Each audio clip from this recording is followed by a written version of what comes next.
Hey everyone, welcome back to the channel. I'm Matt, I'm a wildlife photographer based in New England, and today we're talking about how to get the sharpest shots possible out of the Canon R7, as well as the trade-offs that you have to make when you don't spend $1 million. So let's get into it.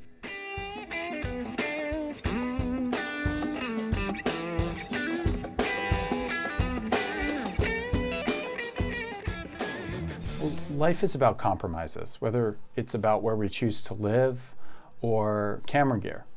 And money can help make those compromises a little less severe. You know, if you think about urban versus suburban lifestyle, if you have enough money, you might be able to live in the city and have all the amenities that come from that, while also having a lot of space in your apartment or home and having outdoor space, for example. And camera equipment is no different. If you think about the Sony A1 or the Nikon Z9 or the Canon R3 or R5, you know, these camera bodies offer very limited sacrifices. You can get high frame rates and high megapixel counts. But for everyone who can't afford those cameras or doesn't want to spend the money on that, we have to make compromises. That's just sort of the nature of the beast. And the Canon R7 has really brought home this concept of compromises to me, as I've used it over the past 4 months extensively, almost daily, and shot tens of thousands of photos with it. This camera has extraordinary resolution. It can't be matched in the current R lineup with Canon.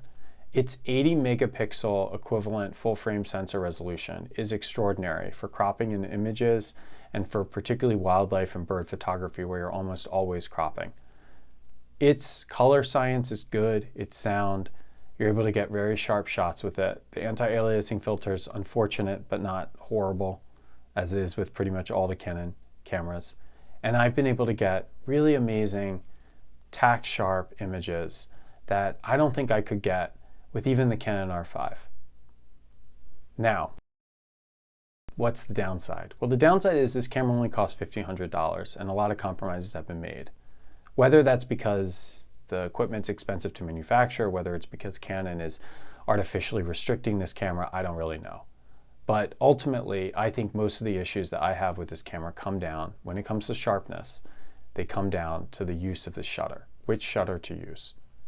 And I want to go through the 3 shutter options and talk about how I weigh the pros and cons of each of them, really how I've gotten the sharpest shots possible. Now, unlike most cameras, mechanical shutter is still not quite as sharp as you can possibly get on this camera.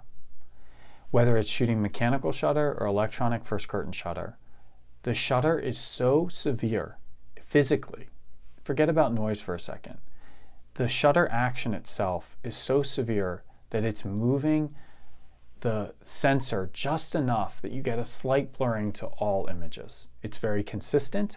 It happens to every single image. It doesn't seem to matter if you're shooting at 1/60th of a second or 1/1000th of a second. I still can observe that shutter shock, that blurring in both modes.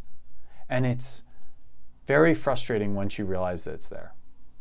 I think it's totally possible to shoot mechanical shutter on the R7, be satisfied with your images, never notice it, and just go on with your day. The images are focused, they're reasonably good, they leverage the amazing autofocus system on the R7, and they look okay. But when you contrast that with what's possible with this camera in electronic shutter, you start to realize that they're not quite as sharp as they could be. And once you see it, it's pretty hard to unsee it. So when you shoot electronic shutter, you don't have to deal with the shutter shock, but then you have to deal with rolling shutter. And it's well documented that this camera has horrible rolling shutter due to the slow sensor readout speed. However, when you do get a sharp shot in electronic shutter, it's extraordinarily sharp. It's sharper than any mechanical shutter shot or electronic first curtain shot. It's perfect. Really, it's that sharp. And so my recommendation is shoot electronic shutter. Deal with the rolling shutter. Now, rolling shutter with the R7 can evolve in different ways. The typical way that we see rolling shutter talked about is a moving subject and you're panning the camera to take the shot. So as you pan the camera, you are physically moving the sensor, right, with the camera, and the shutter readout the sensor readout is so slow that you're reading out one segment of the image before the other segments of the image, and as a result you end up with kind of warping to the image. That happens, there's no question about it. But another way that the electronic shutter can affect rolling shutter on the R7 is it's so severe that moving the camera, even if you're not panning, just kind of hand holding and moving it, can result in warping.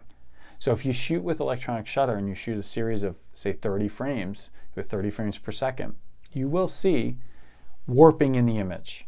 You'll see kind of a like jelly effect as you look over the series. If you look at one image, you may not see it. If you look over a bunch, you will. Sometimes this is actually really noticeable in things that we know to be circular, like for example, the eye of a robin. If there's enough rolling shutter, it can look sharp, but the eye of the robin, for example, in this image becomes oval. Now I can see it. I know the image, I know the subject, I know it well. You may not be able to see it on first shot, but I do. And that frustrates me. But I will say, you do get sharp shots out of the series. You do get shots out of, say, 15 or 30 frames per second. You will get a handful, 1 or 2, maybe 3, that are completely devoid of any rolling shutter, and they are the sharpest shots possible with this camera. So my recommendation is shoot electronic shutter. Don't shoot 10 frames per second, as that's an option. Don't shoot 15. Shoot 30 frames per second. Now the downside is you end up with an extraordinarily large amount of images. But the upside is you will have the most sharp image possible in that series. And that's the image you choose to edit. That's the image that you post on social media. That's the image you print. That's the image that people will ooh and ah over because it's so sharp and because you were able to crop in and get such a close image or whatever you're doing with the croppability of the R7. But my recommendation is, or at least my preference is, go for the sharpest possible, but deal with the trash that you're producing in the process of getting that shot. Of course, these are digital files, they're easy to delete, but it is frustrating to deal with it. It's a frustrating experience to go out and shoot a stationary subject and shoot 10 frames and have only 1 or 2 be sharp enough for your standard. And that's the compromise that one has to make when shooting with the R7. Now, if you're shooting mechanical or you're shooting electronic first curtain shutter and it's working for you and you're happy with the quality of the images, totally cool. Not looking down on anyone. I just think it has to do with your own threshold for what's acceptably sharp. And perhaps my threshold is too high for what I do.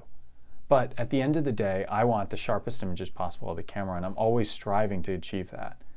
And this electronic shutter, 30 frames per second, is my recommendation of the way to go. Now, a couple additional things to keep in mind.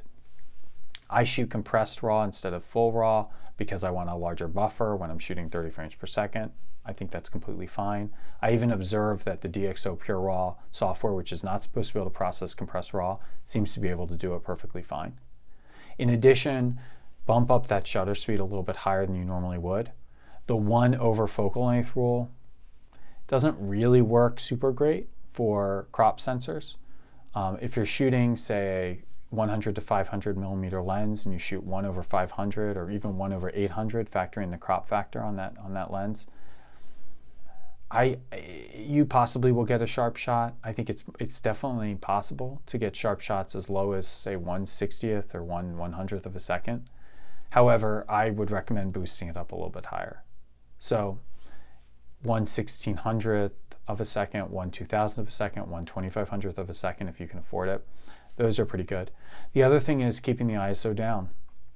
I mean, this is an issue on this camera. Dynamic range drops severely as you get higher in ISO, and you can see clarity drop as well. So fast glass works great on this camera because it keeps your ISO down and it allows you to boost up that shutter speed.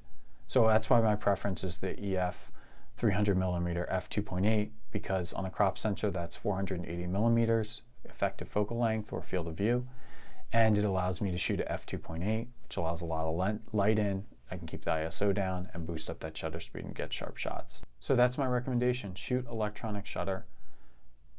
Make the concession. Go through all those files you have to go through. Make sure some of them are sharp. That's how I'm getting the shots I want out of this camera. I was frustrated at first, but now I'm pretty happy with what's possible. And for me, the trade-off becomes, if I do upgrade, say, to a Mark II of the R5 with a crop sensor mode, my goal in doing that would be to be able to shoot and just have more consistent sharp shots and not have so many shots that are slightly off because of rolling shutter. But anyway, that's my recommendation to you. I hope that's helpful. If it is, please like and subscribe to the channel, and I will see you next video. Take care.